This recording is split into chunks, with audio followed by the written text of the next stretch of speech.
Good evening, everybody, and welcome. Thank you all for tuning in. Delighted that we can all connect in this way tonight. I know I'm not sure where everybody is watching from, but here in Dublin, the sun will be setting soon. And from sunset tonight on May 22nd through until sunset tomorrow of May 23rd marks one of the most, in my opinion, one of the most exciting and really thrilling annual celebrations of the Baha'i community. It is known as the Declaration of the Bab, and it really, in some ways, marks the moment in history when the Baha'i faith began. And so every year, Baha'is and friends get together around the world to celebrate this moment and remember the fascinating story behind it. And so I wanted to just mark this occasion during this time when we still can't really get together in person. So I wanted to do a live stream, especially for this occasion. And so I'm here at AP Studios Dublin with Antimo's help once again to do this live stream to mark this occasion. And I'm delighted that you can tune in and connect to celebrate together. So I wanted to just acknowledge something about this particular night. So, as many of you will know, this year, 2021, is a very special year because it marks the centenary of the passing of Abdul-Baha. And so throughout this whole year, many people are really, really focused on thinking about the life of Abdul-Baha and remembering his legacy throughout this year of the centenary of his passing. And as many of you will know, every year the Declaration of the Bab coincides with the birthday of Abdul-Baha. But this is never actually celebrated because Abdul-Baha always wanted the focus to remain on the Bab during this special night. And so in fulfillment of Abdul-Baha's wish, we always do that. We focus on the event of the Declaration of the Bab. But I just thought it would be nice to just acknowledge this special night when the Bab declared his mission. And also, Abdul-Baha was born. So I just thought I would mention that during this special year when we're thinking so much about Abdul-Baha's life. So I mentioned I think in one of my last live streams, I mentioned that I was planning to release the first song from my new album, which is based on the writings of Abdul-Baha, around this time. But as with everything over the past year, we've had, a few delays along the way, and I trust that is understandable with the current world circumstances. So we just need a little bit more time to work on the album and finish off the final touches on the songs, and then we'll start releasing the songs one at a time throughout the year. So the first song will be released as soon as it's ready, and then we will begin the slow release of the songs all the way up to November to mark the centenary of the passing of Abdul-Baha. So I will keep you posted on the release of the songs. We're just ploughing on with the final stages of work on the album, so I'll keep you informed. But in the meantime, I was so delighted that we were able to set this up and that I was able to come to the studio, especially for tonight, and do this program. So just to set the tone before we embark on the program itself, I wanted to begin just by singing a prayer to set the tone, and then we will embark on tonight's program. So I wanted to begin by singing what is probably the most well-known of the prayers written by the Bab. This is called Remover of Difficulties.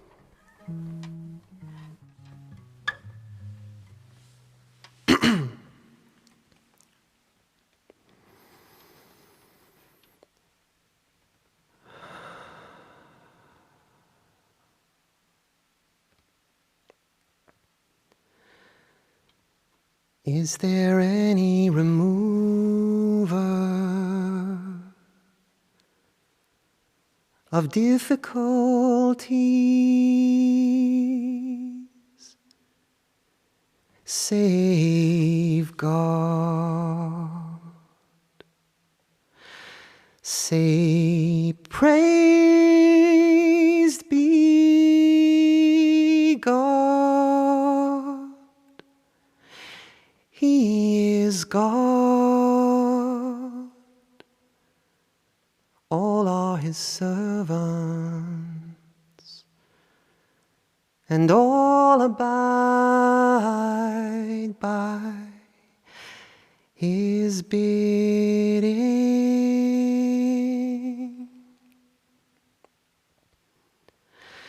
Is there any remover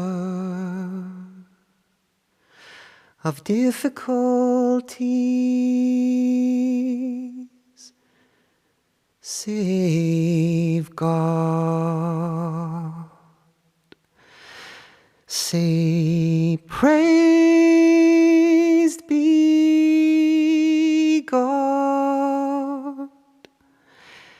He is God. All are his servants, and all abide by his bidding.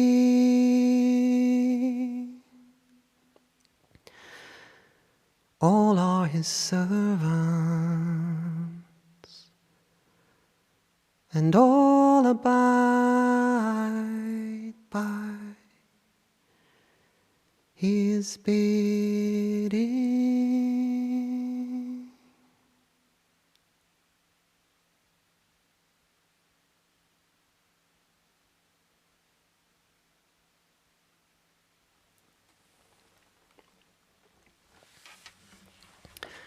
Okay, so tonight's program will be about an hour long. It might be a little bit over an hour, actually, probably about an hour and 10 minutes in total. And you may have noticed that I've called this program Immortal Youth, a musical celebration of the declaration of the Bab. And the reason that I've given it this title is because for the final song of tonight's program, I'm going to sing a very special piece of writing that was written by Baha'u'llah as his own tribute to the Bab. And in fact, this piece was actually written specifically in honor of this holy day, the declaration of the Bab. And so it's it's a very powerful piece of writing to read and to sing on this particular night. And it's a beautiful, poetic, very mystical piece of writing called the Tablet of the Immortal Youth.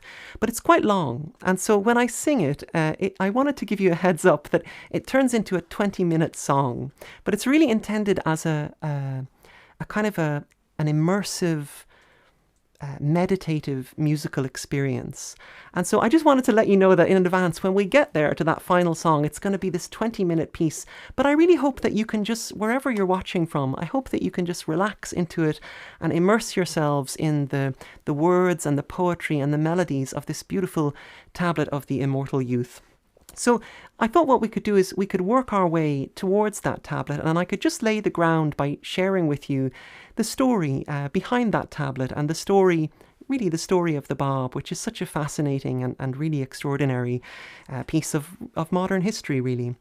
So I actually wanted to use the fact that we're live streaming as our starting point for tonight's story, because, you know, this phenomenon of communicating with each other across vast distances and through multiple time zones in real time through technology is such a normal part of our lives now. You know, it's just our days are filled with it. It's so ubiquitous we barely even think about it. But, you know, it's often quite fun to actually step back and just acknowledge how extraordinary it is that we can connect with each other like this in real time. And it's fascinating to just remember, you know, what a long, extraordinary journey the human race has come on in the development of communicating with each other. Because really the history of human communication is as long as human history itself. You know, if we look back, we used to deliver messages to each other by, you know, riding on horseback, or even we would have runners running from one town to another, bringing messages to each other. Or, you know, eventually we learned how to you know, travel by boat across the oceans just to deliver news to each other that might be several months old by the time it was received. And of course we invented trains and airplanes and cars and telephones, and now the internet. But throughout all this development of communication, there is one specific event that really stands out as a quantum leap in the development of human communication, an event that is really so outstanding that it's really incomparable to any other development. And that is essentially the moment when human beings went from non-instantaneous communication to instantaneous communication, which is a difference of infinite potential. And that moment is, of course, documented in the history books. It took place on the day of May 23rd in the year 1844. And it was the moment when the great American inventor Samuel Morse sent the world's very first telegraph message. And the moment that Samuel Morse sent that first telegraph message from one city to another city, like a bolt of lightning across the ether, humanity stepped across that threshold into instantaneous communication. And now here we all are. And to highlight the significance of this moment, Samuel Morse chose for that first telegraph message a quotation from the Bible, which consisted of a simple but very mysterious question. But this question perfectly captured the magnitude of this miraculous technological advancement that Samuel Morse was participating in. And that first message simply exclaimed, "What hath God wrought?" Now, as Samuel Morse sent off that message across the ether, he was, of course, unaware that the very night before, on the opposite side of the planet, there was another historic event taking place about which his biblical question could equally be asked. And that event was a conversation taking place in a quiet corner of Persia, or Iran as it is known today. And in that conversation, a young man made the staggering declaration that humanity as a whole was in fact entering a new stage of its history, not just technologically, but also spiritually, and that he himself had been born into the world with a divine mission to prepare the human race for this new era in its technological and spiritual evolution. And this young man, this youth of just 24 years of age, called himself the Bab, which means the gate, as if he were the gate to this new era opening up on humanity's horizon. And so, before we move on with the story, I'd like to just pause there and sing a prayer written by the Bab,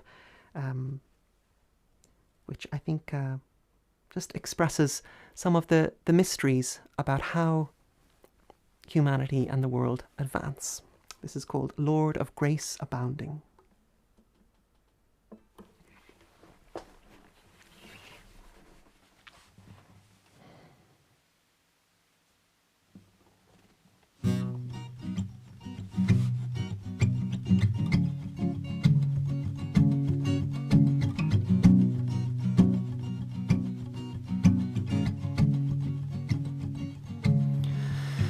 O thou who art the Lord of grace abounding, O thou who art the Lord of grace abounding, let thy celestial aid surround those who love thee and bestow upon us the gifts and the bounties thou dost possess.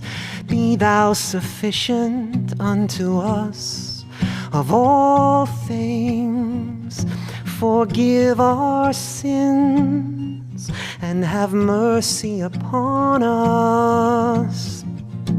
O thou who art the Lord of grace abounding, O thou who art the Lord of grace abounding, O thou who art the Lord of grace abounding, O thou who art the Lord of grace abounding,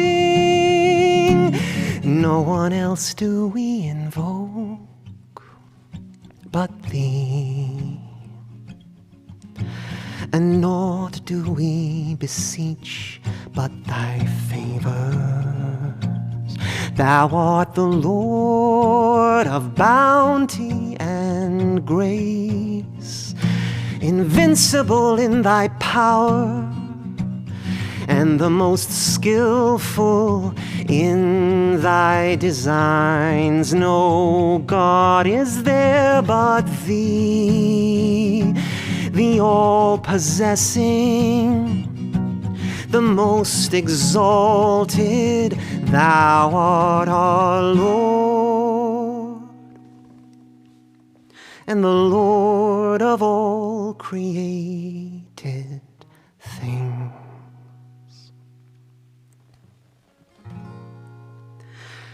Thou art our Lord, and the Lord of all created things.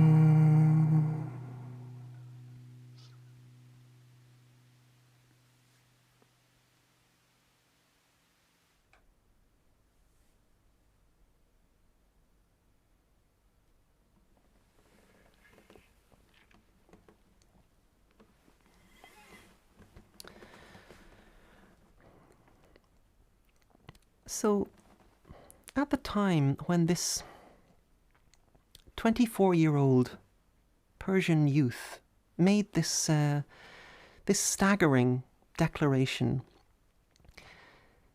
this was at a time, this was at an extraordinary time in history. That this was in the mid-19th century, which was a time that had witnessed this unprecedented efflorescence of new religious movements, which were blossoming in different parts of the world, but which all revolved around this common, central theme.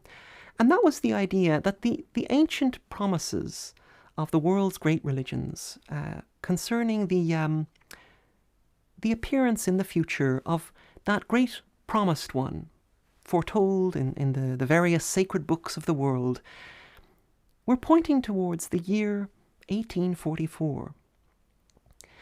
And through coming up to that time, as 1844 approached, this extraordinary millennial excitement swept through the world. It swept across America, it swept through Europe, and perhaps most noticeably of all, it swept through the Middle East.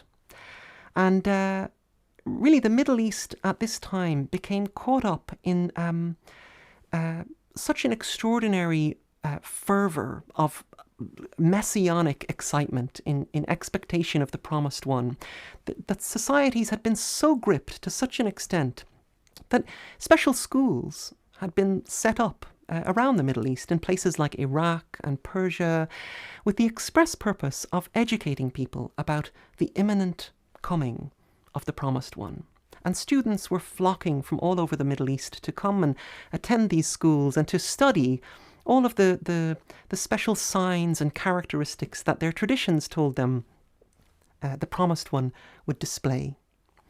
And when the leading teacher in the most prominent of these schools was lying on his deathbed, he gathered his students together and he told them that the time had come for them to leave behind their books and to go out into the world and to search for the promised one, assuring them that the promised one was already in the world.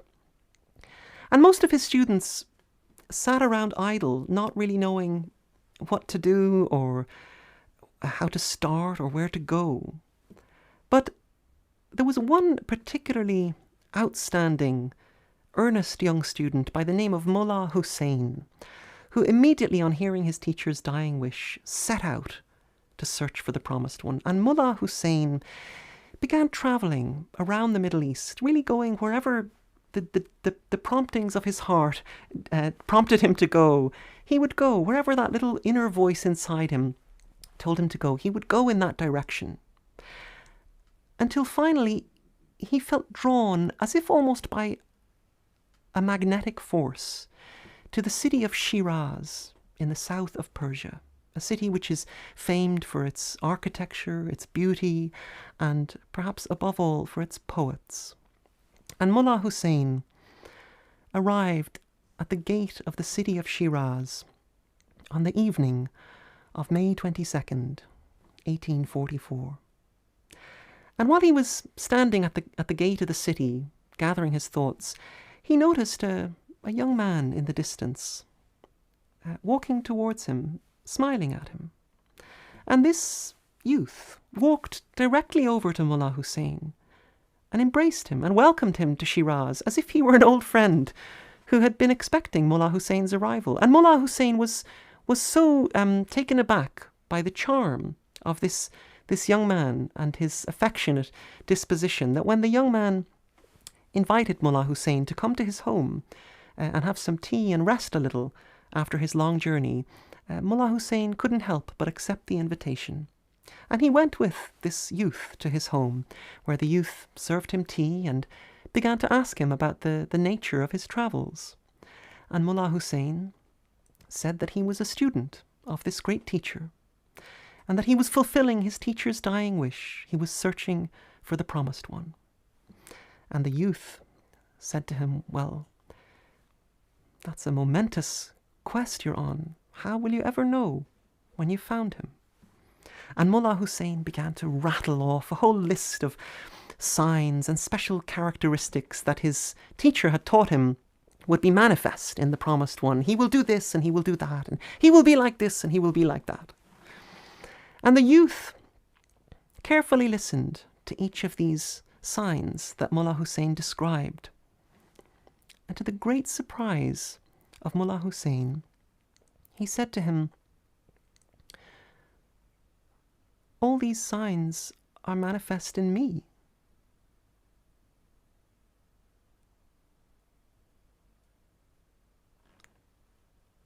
And Mullah Hussein was shocked that this youth, who was just 24 years of age, who had no scholarly authority, had no special position, that he would dare to make such a presumptuous, even arrogant suggestion. And Mullah Hussein began to challenge him, almost to the point of becoming a little bit rude to his youthful host. But what happened next left Mullah Hussein stunned in his seat. The youth picked up his pen, stood up, and he began to write rapidly and speaking as he wrote.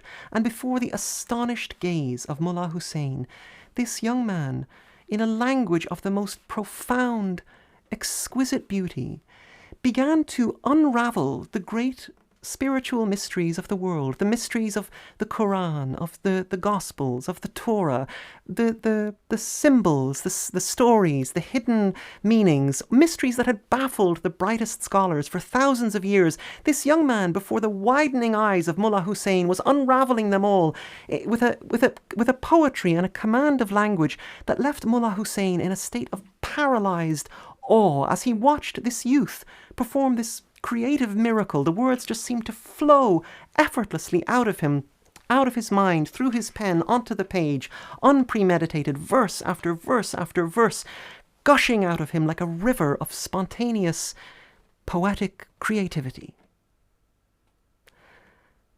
And when he finished writing, he turned to Mullah Hussein and he said to him, "I am the Bab, the gate of God, the promised one." And Mullah Hussein said that this declaration came down upon him like a thunderbolt. He said he felt overwhelmed by the crushing force of what he was hearing. He felt as if he was witnessing in that moment the end of one world and the beginning of a new world. He wanted to run out into the streets and scream at the top of his lungs that he had found the promised one. But the youth told him not to go outside. In the state he was in, people would think he was crazy. And he told him to stay, and he would explain everything to him. And so Mullah Hussein sat there, spellbound, for hours into the night, listening to the Bab unfold the mysteries of the universe in verse after verse of the sweetest poetry he had ever heard. And so for the next song, I'd like to sing some words of the Bab, which have really reverberated out from Persia and across the world, really like a social and spiritual earthquake that continues to echo through the world. This is called Promised One.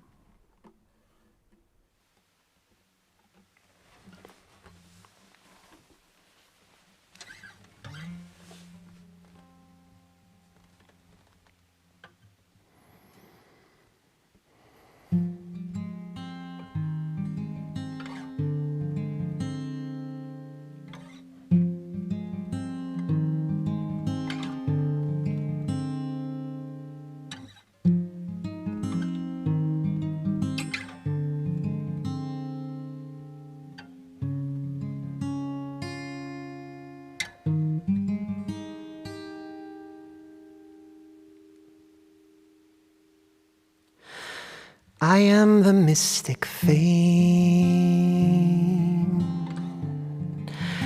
I am the mystic fame,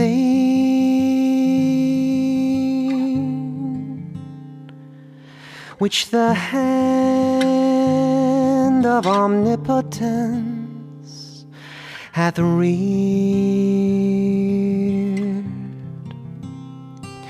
I am the lamp which the finger of God hath lit within its niche, and caused to shine with deathless splendor.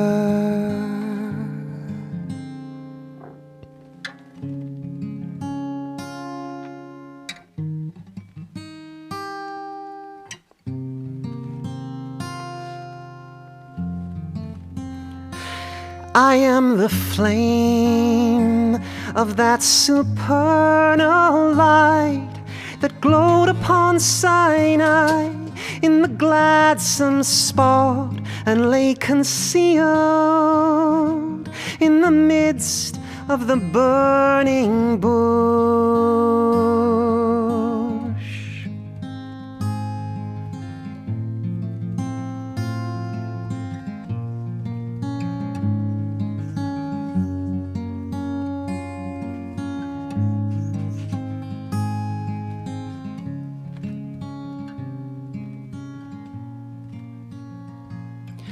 I am the promised one. I am the promised one. I am the promised one. I am the promised one. I am the promised one. I am the one whose name you have for 1,000 years invoked, at whose mention you have risen, whose advent you have longed to witness,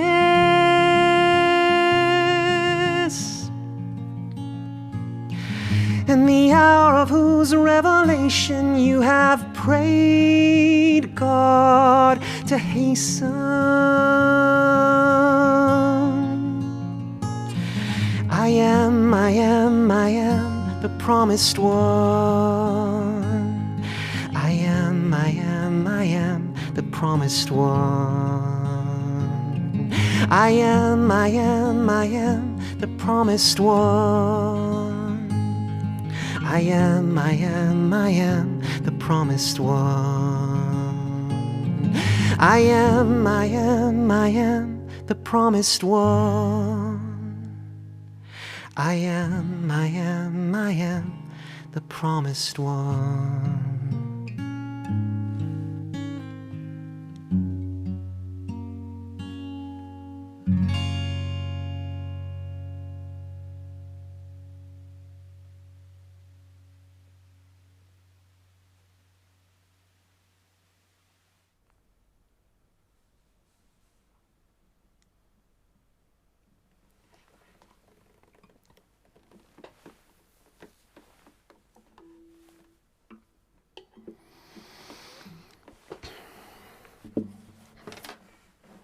And so,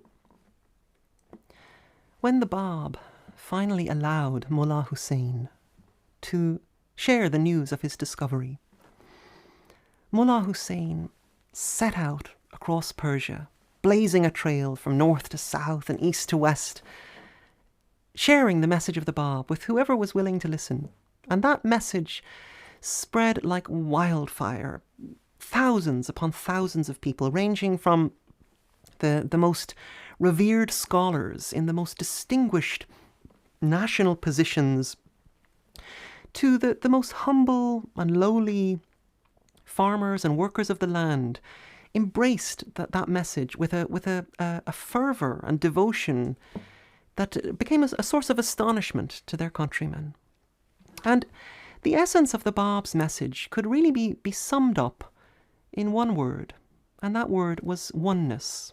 The Bab was teaching people to strive to look past all those things that separate human beings from each other, to look past all those things that become barriers between people, and become essentially excuses for people to hate each other and to oppress each other. The Bab was teaching people to look past all those outer differences and to strive to see the one common spiritual reality at the heart of every human being.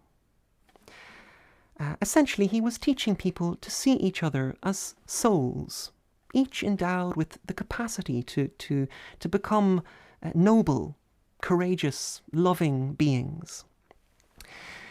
But the Bab had a very specific purpose in teaching people these things, teaching people to look beyond outer appearances to the truth of one's fellow human beings. The Bab had a very specific purpose in teaching this to people, because from the beginning, the Bab told his followers that his entire mission was merely the preparatory stage for an even greater event, and that he himself was merely the forerunner of an even greater figure, that great promised one, not only of the local Islamic faith, but the great promised one of all faiths, the one foretold in the scriptures of Judaism and Christianity and Islam, and in Buddhism and Hinduism and Zoroastrianism, and in the ancient indigenous traditions of the world. That great promised figure who would come in the future and who would guide humanity into its promised golden age of universal peace and prosperity for all. And the Bab referred to this figure simply as him whom God will make manifest. But he told his followers that they would only recognize him if they learned to look past the outer appearances of things and look to the heart of each other and of life itself. And so, for the next song, I would like to sing some more words of the Bab in which he gave to his followers the highest aspiration that they could aim at. And that aspiration was to attain the presence of him whom God will make manifest, this soon-to-appear promised one, of whom he insisted he was merely the herald. And this aspiration included hearing the teachings of that great promised one and putting those teachings into practice in the world. And so, as a description of this aspiration of the Bab, I'd like to sing this next song, which is called wondrous paradise. So I hope you enjoy it.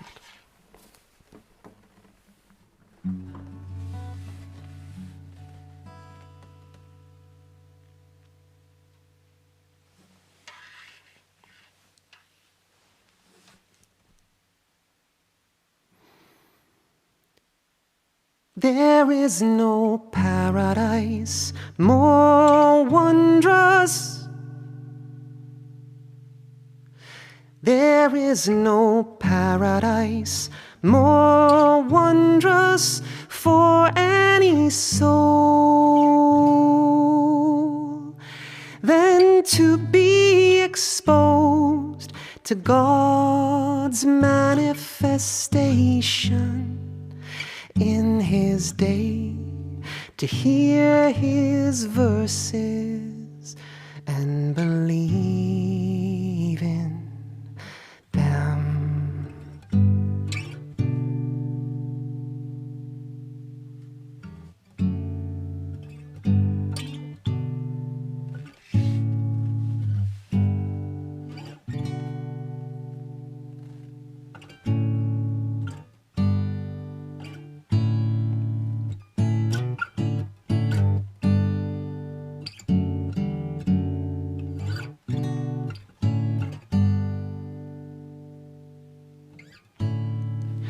There is no paradise more wondrous. There is no paradise more wondrous for any soul than to be exposed to God's manifestation in His day, to hear His verses and believe in them.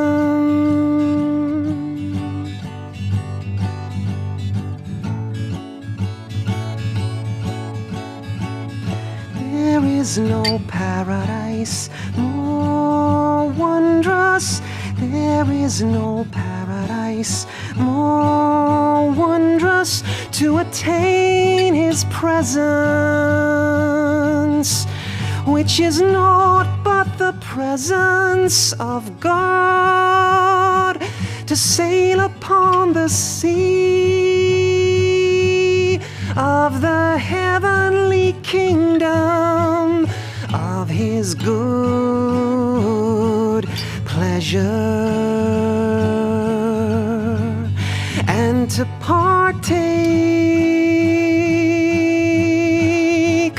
of the choice fruits of the paradise of His divine oneness.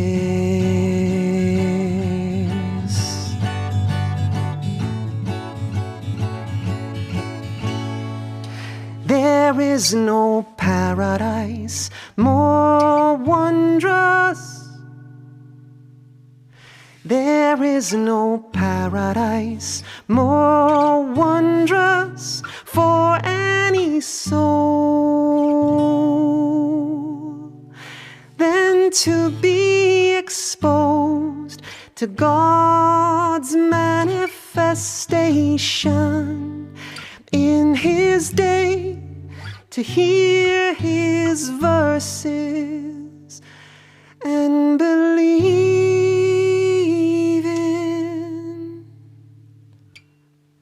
them.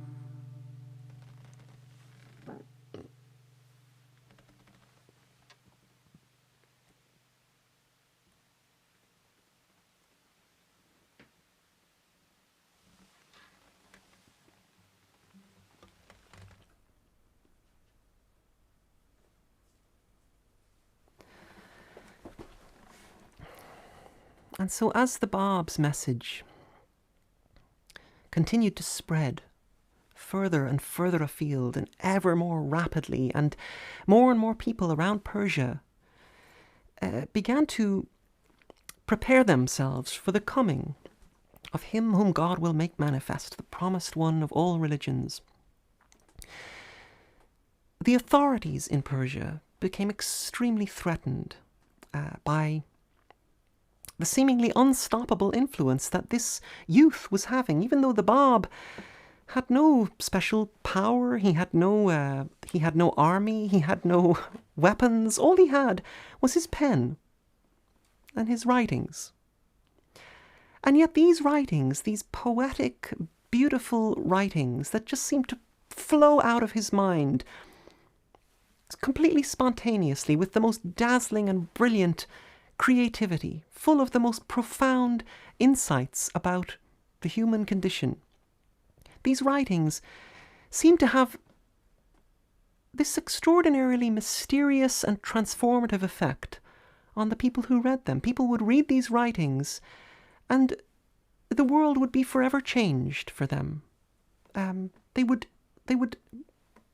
through the influence of the Bab's writings, they would come to see the universe and everything within it, themselves included, as being connected with everything else in the universe, like an enormous interconnected network of reality. Each node of that network being interconnected with every other node, every human being connected with every other human being. And really, so from the point of view of these people, when human beings hate each other, or kill each other, or oppress each other, this seemed akin to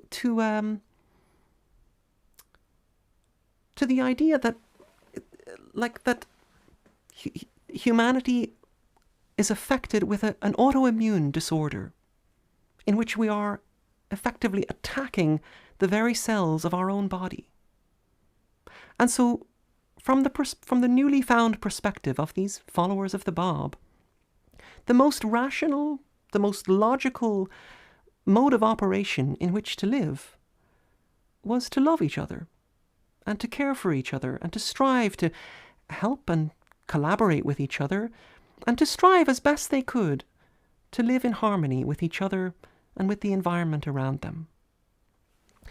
But the authorities in Persia saw these teachings as a grave threat to their control over society. And so they launched this great tidal wave of persecution against the Bab and his followers. And in the space of a few short years, over 20,000 people, men, women, children, anyone who had dared to listen to the message of the Bab, were arrested, tortured, and slaughtered on the streets of Persia in the mid-19th century. And among those 20,000 was our young, heroic student, Mullah Hussein, who himself had been forever transformed through his encounter with the Bab, and really had dedicated the few remaining years of his life to spreading the Bab's message as far as he could, until eventually, in a ferocious attack by government troops, Mullah Hussein sacrificed his life defending his friends. And so, for the next song, I'd like to actually sing a piece that I've written, which is actually a tribute to Mullah Hussein, that first disciple of the Bab. And I've written this song in the voice of Mullah Hussein as a kind of imaginary love letter in which he is devoting both his life and his death to the Bab and his message. And this is called Gate of My Heart.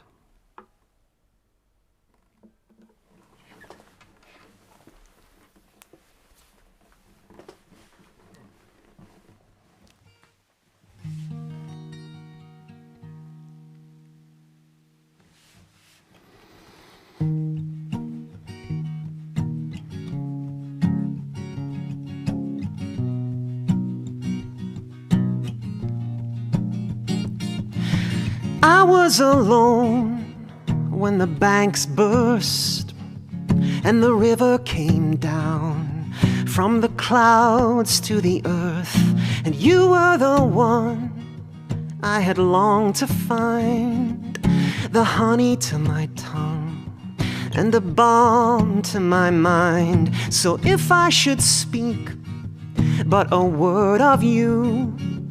Would the universe break? Would the trees split in two? I will not sleep, neither close an eye, until the day I will lie down. I was born to die for you, for you were the gate of my heart.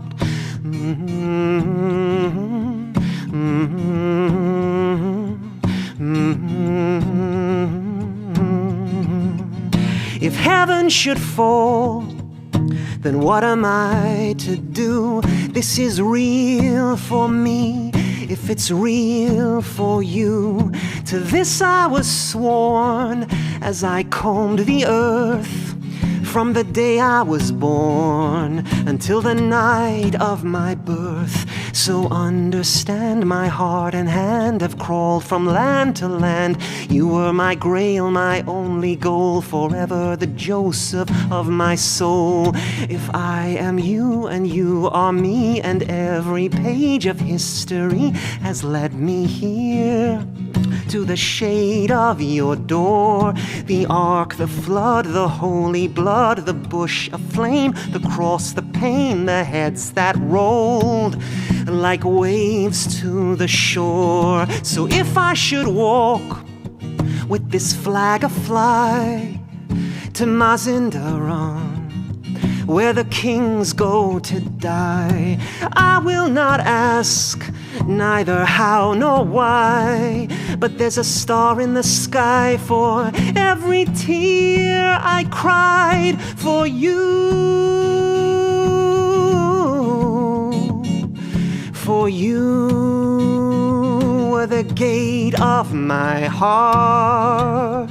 Da da da da, da da da da, da da da da.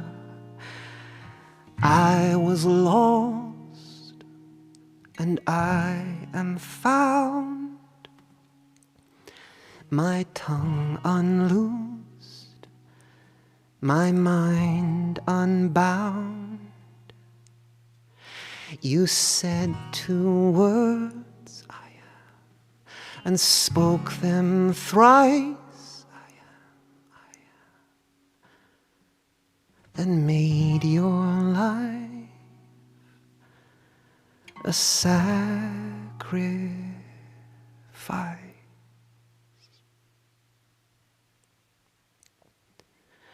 For him to be manifest, manifest indeed. For him to be manifest, manifest indeed. For him to be manifest, manifest indeed.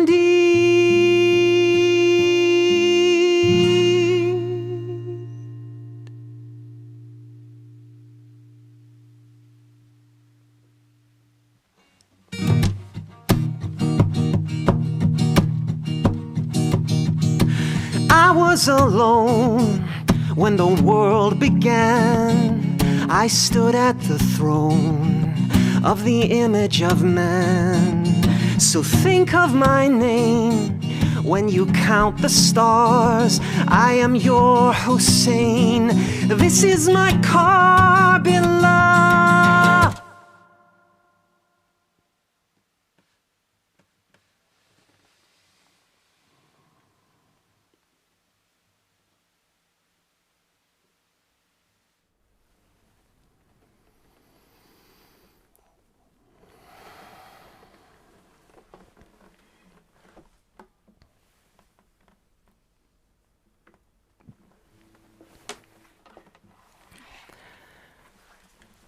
And so, the sudden death of this great hero, Mullah Hussein,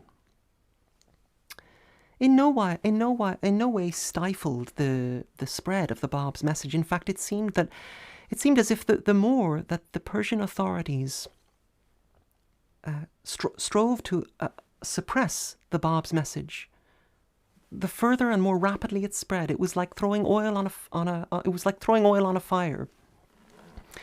And eventually, in an attempt to completely eradicate everything that the Bab stood for, the Prime Minister of Persia issued an order for the public execution of the Bab himself. And so in the year 1850, at the tender age of 30, the Bab was brought before a firing squad and was publicly shot to death. And even though the Bab had really breathed his last in a state of utter serenity and perfect confidence in the conviction that he had achieved his purpose, he had paved the way for the coming of the promised one of all religions, his followers were at a loss. They were now leaderless, directionless, unsure of what to do next. These great waves of persecution continued across their country, wiping them out. And all of the most capable champions of the Bab's message, all his greatest disciples, had been put to death, except for one, who was a young Persian nobleman called Baha'u'llah, which means the glory of God. And this nobleman, Baha'u'llah, because he came from a highly placed noble family, he was not killed, but he was arrested and he was chained up and thrown into one of the most notorious prisons of the time, a place called the Black Pit of Tehran. And this place wasn't really a prison at all. It was an old underground cistern, almost like an old sewer, way down deep beneath the city, where the worst of the worst criminals were sent to go down there and be cut off from society. This was a place with no light, with no heat, with no sanitary facilities. It was really the most horrendous physical environment you could ever muster up in your worst nightmares, this black pit. But down there, as he lay in chains in this underground dungeon where no ray of light could ever penetrate, Baha'u'llah experienced a vision, a kind of mystical vision, which he later described. He described how, while lying in chains in the darkness of the black pit, he suddenly saw this dazzling light before him, and suspended in the air, in that light, he saw the image of a female figure, in his words, a maid of heaven. And this maid of heaven called out to him and called on him to reveal to the world that he himself was, in fact, the very one that the Bab had promised. He was him whom God will make manifest.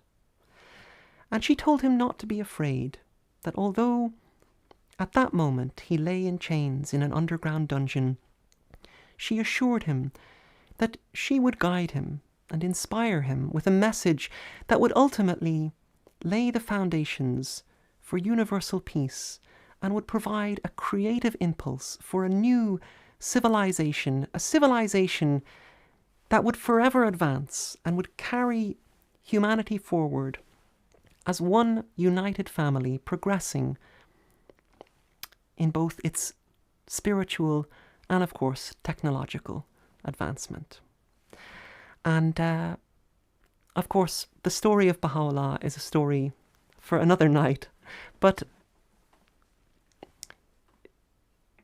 sometime after he was eventually released from the Black Pit, Baha'u'llah wrote this beautiful tablet, which he dedicated to the Bab.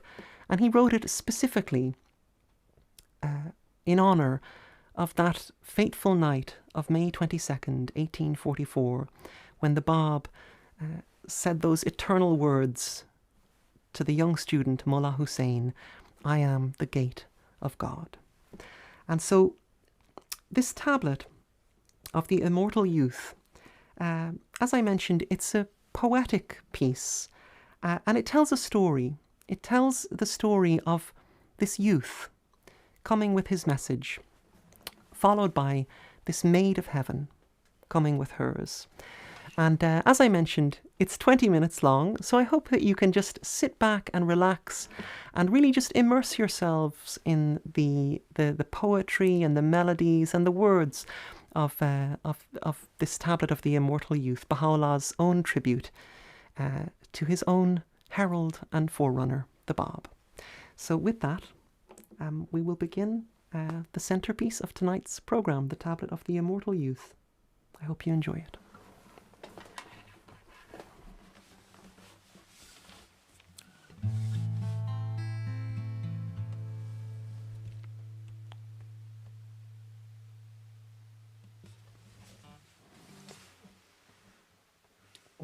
Just excuse me one moment. For this song, I'm going to use a backing track for a certain part of it, so I just need to make sure that I'm all set up here.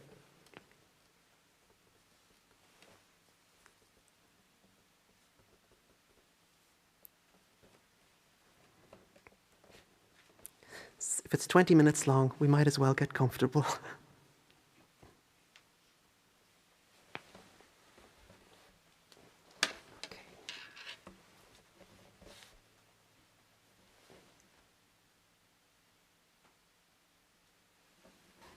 Okay. No, I'm fine. Thank you. Thank you.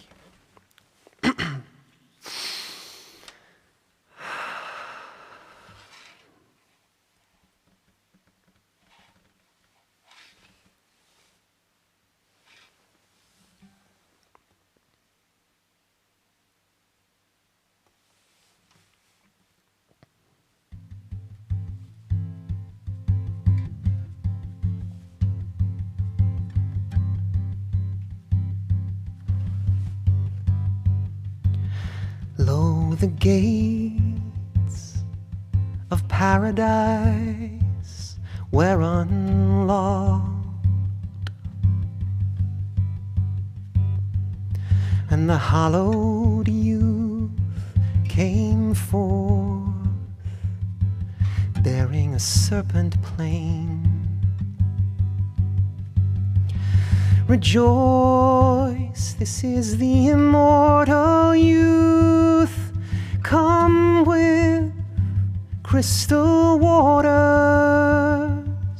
Upon his face was a veil woven by the fingers of might and power. Rejoice, this is the immortal youth, come with a mighty name. Upon his brow there shone a beauteous crown, which cast its splendor upon all who are in heaven and all who are on earth. Rejoice, this is the immortal youth, come with a mighty cause. Upon his shoulders there fell the locks of the Spirit like unto black musk upon white and lustrous pearls. Rejoice, this is the immortal youth, come with a transcendent cause. On his right hand was a ring adorned with a pure and blessed gem, a pure and blessed gem.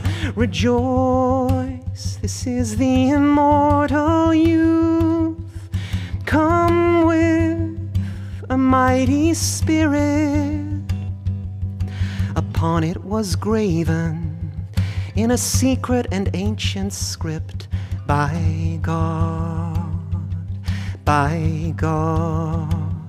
a most noble angel is this, and the hearts of the inmates of the eternal realm heaven cried out, rejoice, this is the immortal youth, come with an ancient light.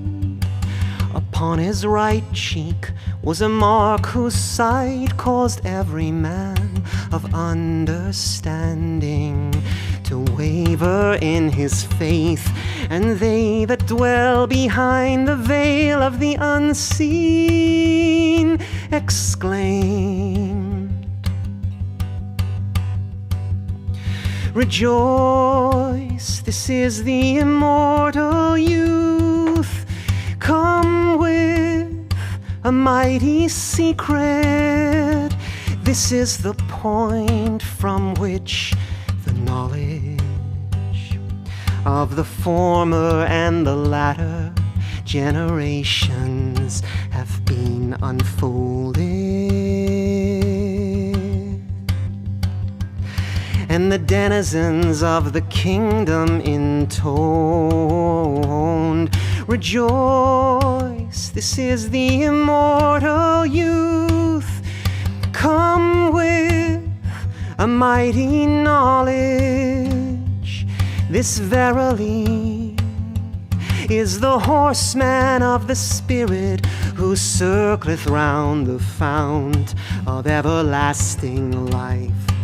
And they that lie concealed in the retreats of the highest heaven cried out, rejoice, rejoice, rejoice, this is the immortal youth, come with a mighty unveiling. He descended from the tabernacle of beauty till he stood even as the sun in the midmost heaven, arrayed with a beauty at once peerless and transcendent. Rejoice, this is the immortal youth, come with the most joyful tidings. Standing in the midmost heaven, he shone forth like unto the sun in its meridian splendor, illumining the seat of divine beauty with his mighty name, his mighty name, whereupon the crier cried out, the crier cried out, rejoice, this is the beauty of the unseen, come with a mighty spirit. And the maids of heaven cried out from their celestial chambers, hallowed be the Lord, hallowed be the Lord, the most excellent of all creators. And the nightingale sang sweetly,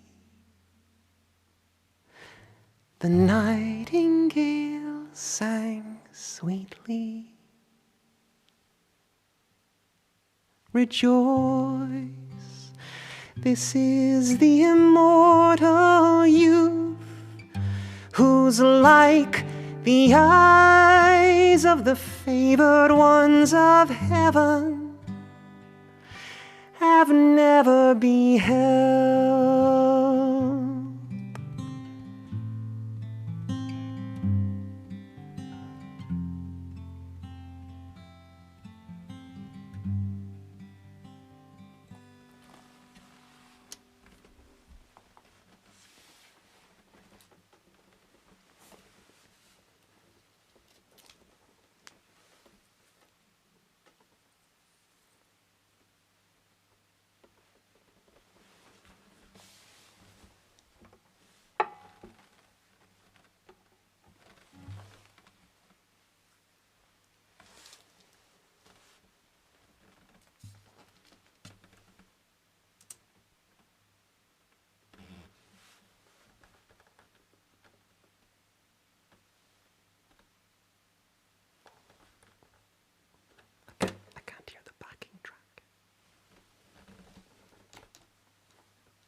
Hi everybody, we're just having a slight technical difficulty, but I'm gonna play the other half of the piece very shortly.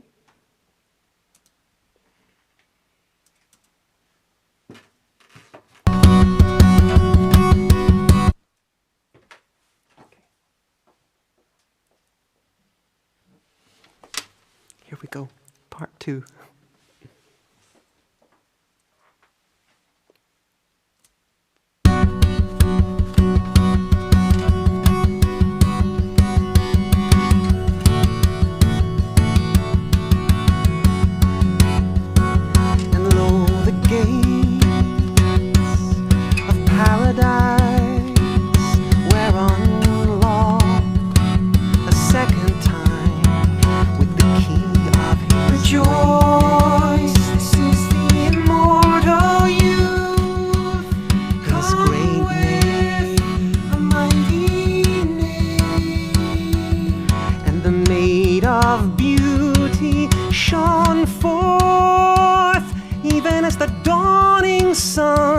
Above the horizon of a resplendent morn,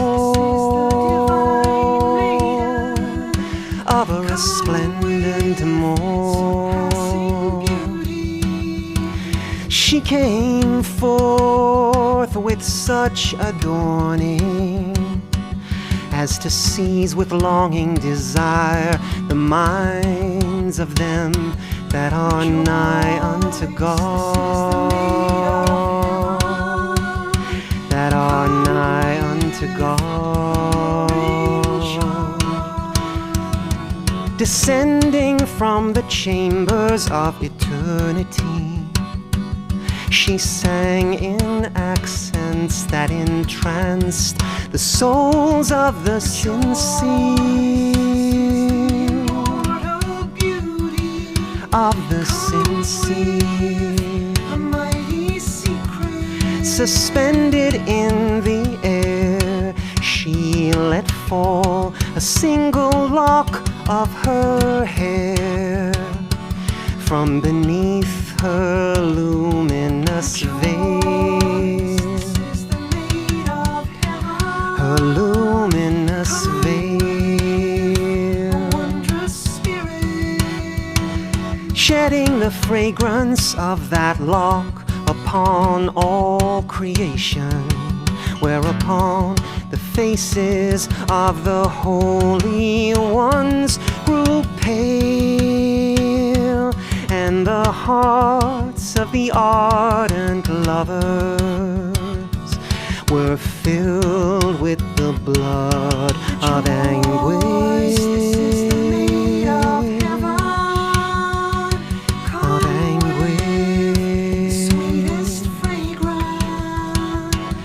By God, whosoever closeth his eyes to her beauty hath fallen prey to grave deception and manifest error. Grave deception and manifest error. She turned and round her circled the inhabitants of both this world and the world to come. The world to come. A mighty dispensation. She advanced arrayed with a rare and glorious adorning, till she stood face to face before the youth. Rejoice, this is the immortal beauty, come with enchanting grace. From beneath her veil she drew forth her hand, golden tinged as a sunbeam falling upon the face of a stainless mirror. A stainless mirror. Her incomparable ruby fingers seized the hem of the veil that hid the face of the youth. This is the immortal beauty Of the youth. with a mighty glance. And drew it back, whereupon the pillars of the throne on high were made to tremble, This is the immortal youth, were made to tremble. mighty call. And then did the spirits of all created things part from their bodies. Rejoice, this is the immortal youth, come with a mighty cause. And the inmates of paradise rent their garments asunder as they caught a lightning glimpse of his ancient and shining countenance. This is the immortal youth, come with An effulgent light. At that moment, the voice of the Eternal was heard from beyond the veil of clouds with a sweet and enchanting call. A sweet and enchanting call. And from the source of God's inscrutable decree, the tongue of the unseen proclaimed, by God, the like of this youth, the eyes of the former generations have never beheld.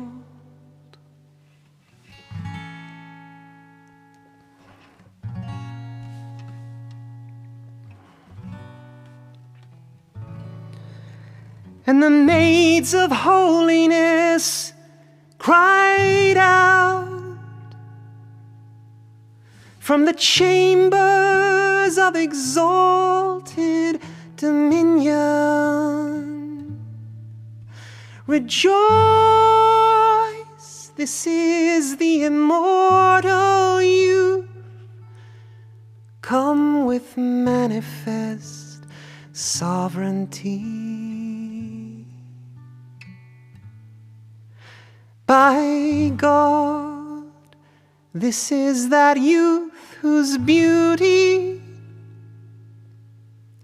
is the ardent desire of the celestial concourse. Rejoice, this is the immortal youth, come with a mighty cause. Then did the youth lift up his head to the concourse of heavenly angels. Rejoice, this is the immortal youth, come with a mighty spirit, and gave voice to a single word, whereupon the denizens of heaven arose, one and all, to a new life. Rejoice, this is the immortal youth, come with a mighty trumpet blast. He looked then upon the inhabitants of the earth with a wondrous glance, with a wondrous glance. Rejoice, this is the immortal youth. Come with a mighty glance. And with that glance he gathered them together, each and all. Rejoice, this is the immortal youth. Come with a mighty cause. With another look he signaled to a chosen few, then repaired to his habitation in the everlasting paradise. In the everlasting paradise. In the everlasting paradise. In the everlasting paradise.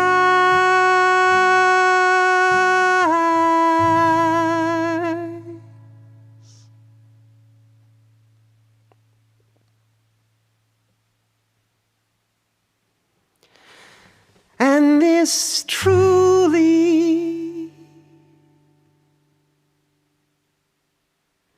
and this truly is a mighty cause.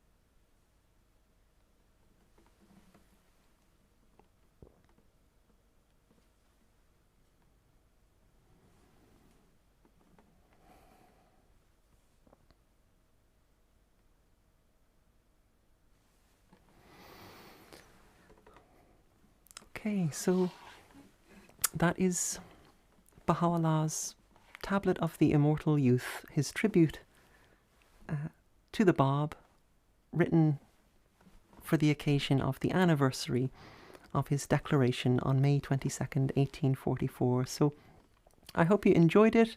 I hope you were able to just immerse yourselves in the words. And I want to thank you all for joining me this evening or this morning or this afternoon, whatever time it is, wherever you're watching from. It's so wonderful that we have this technology to connect together, and even if we can't be together in person, we can still celebrate these special days and special nights together. So thank you so much for being here with me. And I want to give a very special thank you to Antimo here at AP Studios in Dublin. He just, I think you all agree, he's really extraordinary at what he does. And on behalf of everybody listening and watching, Antimo, thank you. You went above and beyond in setting up for tonight. So thank you. And I also want to thank my friend Aaron, who is here helping put all of the words live in real time on the screen as I was singing. So thank you, Aaron. It's so great to have a little team working in the studio together to make this happen. These things are never a one-man show. So with that, I wish you all a very happy declaration of the Bab. This presentation obviously will be posted on YouTube, so you can, if anyone didn't see it live, it will be posted, so you can watch it anytime. You might like to watch it during the day tomorrow. May 23rd, of course, is the holy day itself.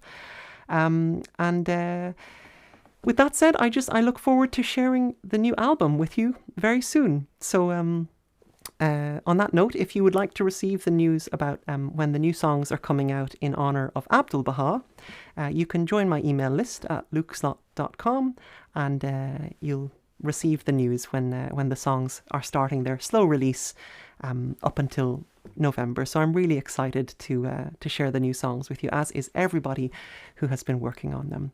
So with that, I wish you a good day, a good night, and I hope to connect with you all again soon. So happy Declaration of the Bab. Much love from Dublin.